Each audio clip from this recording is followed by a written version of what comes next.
ये भाई का फिटिंग करने वाले हम आज पूरा परफेक्ट बना के दिखाने वाले हैं इस तरीके से पूरा फिनिशिंग देने वाले।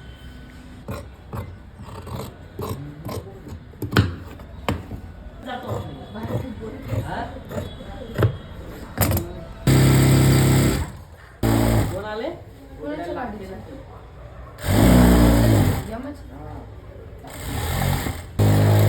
सगळे जाणार आहेत मग कंबर घेऊन जास्त मी जाऊन येऊ का तिकडे?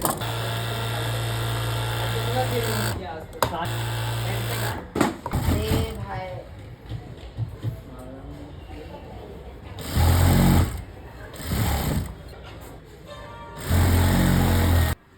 कैसे की भाऊ. फिटिंग? भाऊ ओळखला का? आपण एकदम क्वालिटी फिटिंग दादाने एकदम मस्त फिटिंग करून दिले. शर्ट बघा कसा एकदम ढगळा ढगळा होता. एकदम मस्त फिटिंग करून दिले. दरवेळेस दादांकडे जातो एकदम क्वालिटी फिटिंग करून देतात. तुम्ही पण दादांकडे द्या एकदम क्वालिटी मस्त पैकी फिटिंग करून देते. धन्यवाद.